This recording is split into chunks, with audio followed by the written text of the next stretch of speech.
Transformation is one of the universe's greatest patterns, from stars and galaxies to butterflies and human souls. In our final segment, we ask a simple but powerful question. What is trying to emerge in your life? And what is the next step only you can take? So really, what's all about emergence, Steven, and how can we? Because I understand this point, and I can now understand. I can now understand it. That's my point. But well, for a long time, I didn't. How can we understand that we have a unique talent and that we have a unique emergence? Um, like you just mentioned in the last segment, to becoming listening like God, seeing like God. How is that process, and how can we, you know, be the caterpillar, you know, in its full extent, and in order to become, you know, the fuller butterfly in the future? Wow. Uh, uh, I don't know if your folks are familiar with the word covet. Okay. Sorry. There's a phrase that says, "Thou shalt not covet." Um, and what does that mean? That means you want something someone else has. And it's interesting because the flip side of that coin means you don't think that you're good enough as you are. Okay? So if a person is willing uh, to accept who they are, to accept their the environment in which they were born, the genetics that they had, Mm-hmm. and realize, you know, there's always somebody smarter. There's always an artist that paints better than me. Um, If that's your measure, and you know, of course, there's always going to be somebody. There's always a bigger fish, yeah, right? yeah. And if we spend our lives comparing our lives to others, we will always be disappointed. And, you know, unfair expectations lead to a lifetime of disappointments. And how are you going to, how are you going to make spiritual progress? How are you going to make that kind of contribution? How are you going to make the transformation spiritually from the caterpillar to the butterfly if Yeah. you're not happy with the kind of butterfly you think you are, or the kind of caterpillar you are? You know, I want to be a monarch, blah, blah, blah, blah, blah. I want to be a viceroy because they look like monarchs, but they don't have the same problem. You know, just, I feel like a uh, viceroy. well, you know, it's funny because a lot of caterpillars look alike, but the butterflies look different. Yeah. And I think the butterflies actually reflect the Nice. life that we have lived inwardly, the inner life. And part of that emergence has a lot to do with the inner life. And that's, I don't know if you heard that. I turned my But phone off. it came in a great point when you made Okay. that point. So don't worry, Mhm. we let the spirits chip in when they want. Yeah. But the inner life, Yeah, um, I've read that sharing your inner life with God makes it absolutely possible to do God's will, right? hmm, And maybe folks that maybe people aren't satisfied with just making a contribution that's functionally acceptable on their level. They The expectation uh, can ruin your inner life, and your inner life is just. I mean, I talk to God all the time. Before there were, I was so glad when cell phones came out, Santiago, because I liked talking to God while I drive the car because nobody's usually in the car with me. So I put the cell phone up to my ear and I'm just check, you know, yeah. and yeah, nobody knows I'm talking to God. It looks like I'm talking to somebody on the phone, but but I talk to God because I think when Jesus said the kingdom of God is within you, the apostles were stuck on this geographical warlike kingdom. And I think what he was really referring to is the presence of God is within you. Definitely. And I talk to God like he's my best friend, you know?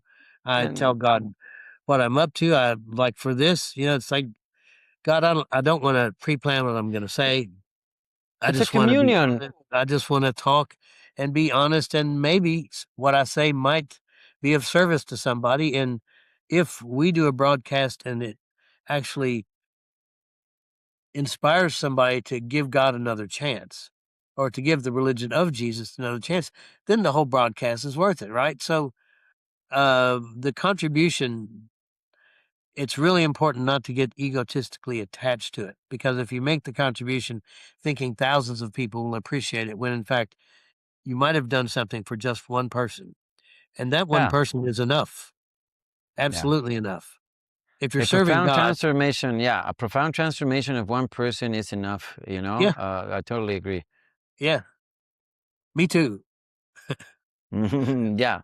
So Yeah. it's interesting because you were talking about what happens and you said expectations. So we do have expectations, and that's really a little bit of what ruins it. And I mean, I know not nowadays the expectations, because we have the palm the world at our palm, the expectations, from the ones that you and I grew up, where we didn't have that. What happens with those expectations? How can we overcome those expectations? Especially, how can somebody that's watching here can overcome and really understand his uniqueness, his unique experience, his unique contribution, as we were saying, and his unique emergence as a unique butterfly in its own colors and dimensions. Well, while you were talking, I was listening, and I have an idea, and I hope that this folds nicely into what you asked me, because and this may not sit well with some really conservative Christians. However, Okay. if you'll bear me out, I'd like to say that one of the most unkind things that has been perpetuated is this thing about the fall from grace. I'm Okay. not saying that we haven't made mistakes. I'm not saying whatever the truth is about Adam and Eve. I'm not talking about whether, you know, I'm not talking about the rebellion or anything like that. All I'm saying is think about how amazing and what a gift it might be to consider that you were born imperfect on purpose, and that it's This a is gift. important. Because thinking, I mean, if your foundational spiritual beliefs at the very basement in the foundation, you are believing that you're a hell deserving sinner and that there's a fall from grace, it's really difficult to wrap both your arms around the religion of Jesus, because what we give to God, if we were to accept the fact that we were born imperfect on purpose, how does that play out in the religion of Jesus? And what does God get out of that? Instead of thinking of us as, oh boy, did they ever screw that up? And now they're just a Yeah, I lifetime have of to deal with these guys. a Uh, lifetime of shame and yeah. guilt, and I sent Jesus down and they killed him, but I did that on purpose. So what we can give God, if you accept the possibility that maybe it's one of the kindest things ever to realize that we were born imperfect on purpose. One is it makes it very easy for you to forgive yourself. Secondly, we have the tremendous gift and the power to use our free will to choose love over hate, to choose forgiveness over resentment. Uh, I mean, The that's choice. The choice, it's in us. there are beings that are perfect, and they might be naturally kind, but they never had to choose love over hate. They might be naturally courageous in some sense, but they never faced utter destruction and had the courage to rise above it. They don't know what that's like. Think about the presence of God living within us, having the ability to experience somebody committing to a relationship where we choose love over hate and forgiveness over resentment and all those things. Then you realize, wow, I'm really making a contribution, because God gets to experience something that a divine, perfect, infinite, eternal being otherwise might not be able to experience unless he trusted us.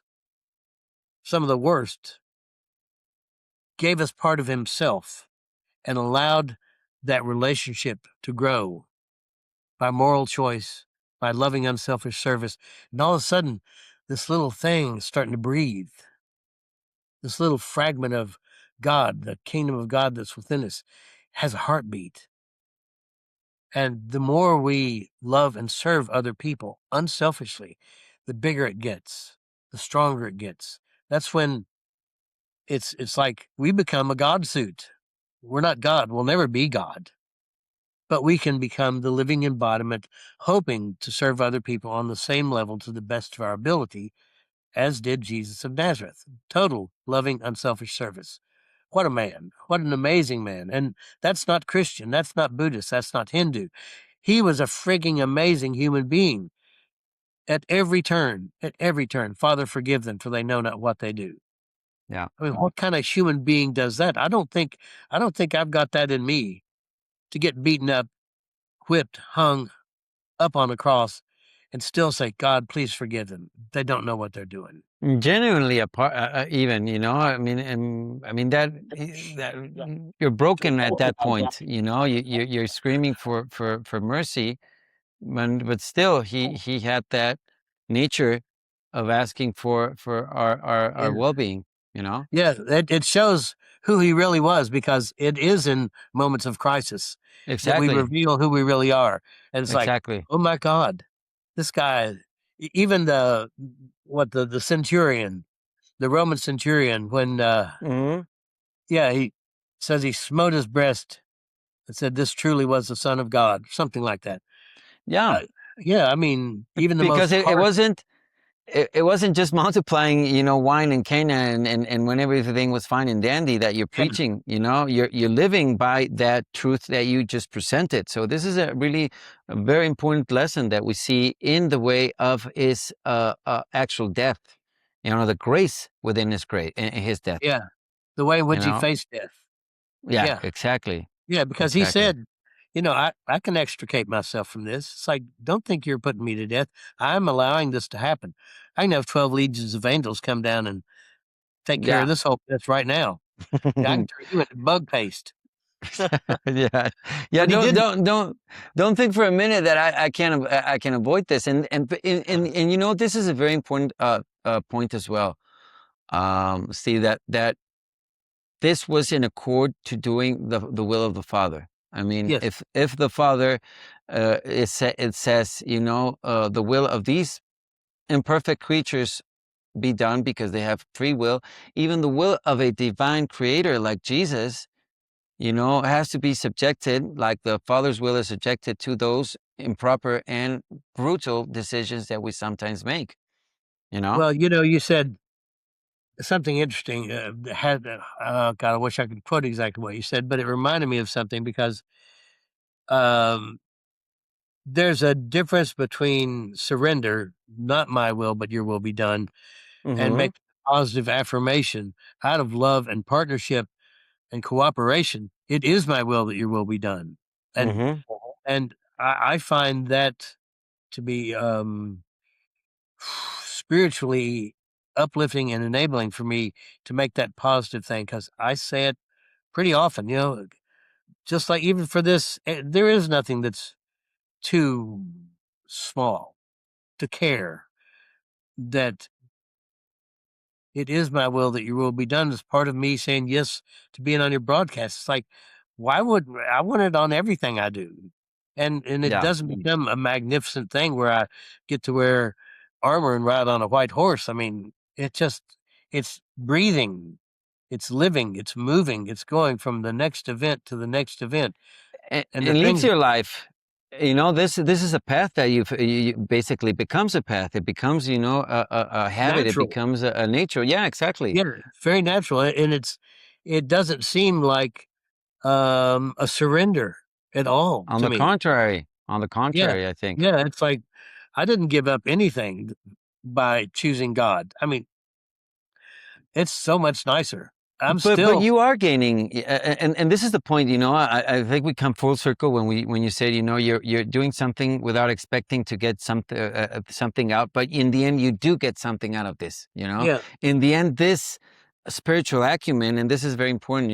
The way that we take our intentions, our actions, everything that we do here beyond the material into the spirit, which is eternal. Every action, every bit of kindness, every bit of service that we do is becoming eternal. So we are creating this, spiritual acumen that is serving us. So I really, and you feel it in the end, you feel that liberate. I want to say, and this is what really got me when I started reading the UB, the concept of, how liberating it was when you know the structure of truth, and this is something that's really, really interesting, how that love of the Father goes full circle when you do good and when you serve your brethren. It's not that you return it just by worshiping and praising and whatnot. You do it when you serve, and that you close that circuit, that of the love of the Father, and really that love that he poured onto you returns when you do that good and that service and that love yeah, onto yeah. the others. And it says something about you can't, if you really want to experience the love of the Father, you have to let it pass through you by your living actions to go into someone else, and it magnifies uh by by living it, and I guess like paying it forward, right? I don't know It, what it else. is, it is, Yeah, yeah. And it's a little bit beyond, just paying it forward, and because it's everything is a habit, I mean, everything is something that we yeah, learn when yeah, you yeah. make something. I always found, and I do it for myself. Discipline isn't God, isn't structure, isn't your father, isn't authority. That you have to be disciplined. It's you that you have to become disciplined. That you have to have. For me, for instance, I like to do exercise in the morning and then have certain routines that really calm my mind and but really set me in a way. And everything, I mean, that routine you can do for altruistic living and for service living and for doing all of this, where you're not looking at going out your way to doing something great. It's really, like we said, just smiling, opening a door, doing something good for somebody, making somebody feel good for the simple thing that he contributed on. And if you're willing to do the simple little things, then you can be trusted with greater things. So, Exactly. if you're whining, it's like, I don't want to do this. But when you were talking about discipline, and I don't know if this is in this part in this segment or not, but I'd mentioned the spiritual Olympics, right? Yeah. And so if anybody watches the Olympics, you know that there's a coach, and you know that most of the Olympiads, the Olympics, the Olympians, uh, they all have suffered to become the very best. You know, Yeah. runners sometimes have been able to overcome severe asthma. Um, Weightlifters, I mean, the divers. I mean, I don't know any diver that hadn't had an injury, or a tennis player didn't have a shoulder injury, or twist their ankle. I mean, the Yeah. thing Yeah. is, when we volunteer to do more than be in the stands shouting at the quarterback, right? When we are willing to do more just to take a chance that maybe we might get on the podium. The most important thing is to get on the team, but to live your life like you might have a chance to get on the podium, that means you're saying, okay, coach, you know, Yeah. I'm ready, Definitely. Yeah. train me Yeah. up. Yeah, make me do an extra 100 laps, whatever it takes. Give me a chance to live the kind of life that somehow allows that peace of God that lives within us to be able to breathe, to be able to become real, to become so real that maybe it can start to interact with our mammalian mind. Uh, And and transform it. yeah, the transformation and the emergence to make that transition, and the little things, being willing. I mean, 20 years from the time I said I want to be the kind of artist that paints Jesus in a different way, to wait 20 years, for me, that was a pretty big deal. But there have been times I've had ideas, Santiago, for different paintings where I'd wait 3 years to find the model. And it literally. has to be that way. I want to do this painting, and when I did, I mean, for my painting Calvary, it literally took 3 years to find an ex-junkie who was saved by the grace of God that was willing to push a needle up against his arm again to be in this painting. Oh, really? Yeah, and yeah, to find a black man that I wanted to be the Good Samaritan. I waited almost 3 years to find him, and all of a sudden, you get used to this rhythm where you're not impatient and you're not frustrated. Your expectations don't make you angry or disappointed. Um, You let time make its work its magic and do what it does. And I sometimes use this in a couple of other episodes, but it's like when you're putting up a puzzle piece, you know, sometimes you have that piece, but you can't put it. So you still can't put it because you know you haven't gone to that part. You haven't, the picture hasn't really yeah, yeah, evolved yeah, to that part. So you exactly. need to wait for that in order Yeah, to put that piece. In order, yeah, and it's you. If you view yourself at that puzzle piece, you need for the whole thing to start to evolve and yeah, present yeah, itself in order for you to fit. yeah. It's like chess too. I mean, Yeah, God plays chess with millions of people over thousands of years simultaneously. And if we're willing to get on the board, it's like, I don't care which part I am. I don't care what piece I am. Just let me play. Let me get on the board. Let me do it. Let me be part of it. Let me find out what yeah, that feels like to say, here I am, Lord, send me, right? yeah, yeah. Awesome, awesome. Well, this has been really good. So, I mean, time has flown. We're basically done. So, before we close, any remarks that you want to finish with, Steve, to our audience? Um, yes. Well, here's what I would say. I mean, for those of you that aren't offended by the idea of Jesus, try to see if you can separate and see that the religion of Jesus is different from the religion about Jesus.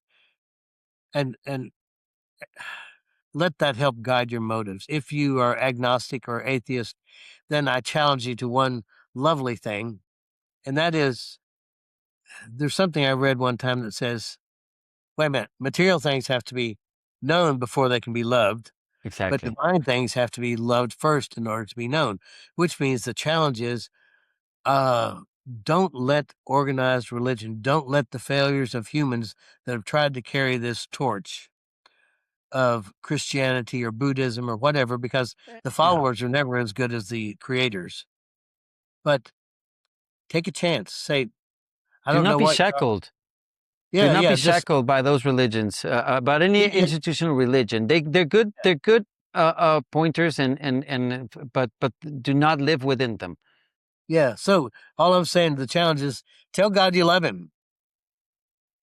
I It mean, is. don't be It is, and afraid. I it's mean, very if there's simple. no God, how can that be scary? You don't have anything to be afraid of. But open up for that smallest flicker of flame, just to see if maybe you're missing out on something that makes Yeah. happiness deeper, makes service sacred, makes life something that feels like it's already eternal. Awesome. Awesome. Totally double down on that. It's really important, and it's a small flicker, and we have it in ourselves. We have a fragment of God. It's the divine within. It's always in us, and it's just a matter of making it grow. And Yeah, and the great little, world religions all acknowledge, like the Atman, right? I yeah, mean, this is not a Christian concept. This is where the Spirit of God has reached out and touched people of all great religions for thousands and thousands of years. It's true. It's real. We just yeah, have to yeah. appreciate it, respect it, love it, and try to live our lives in a way that mirrors what it really and truly is. Awesome, awesome, Sam. Well, I think I can't make a better closing than what you just did. So, so thanks for being here. Yeah, I love that and the whole participation. So, for all of you that joined us, I hope this was you know, worth it for you and really inspiring for you as it was for me. And remember to like, share, and subscribe. If you know people out there and tell them that we're talking about interesting things over here. maybe they'll find something, a divine within themselves as well. So until next time, I'm Santiago Niland. Thanks for visiting. This is Divine Within. Take care and carpe diem. On the Divine Within podcast, we share real conversations to help you find a personal connection with God. My goal is to support your faith, growth, and journey toward discovering the divine within yourself.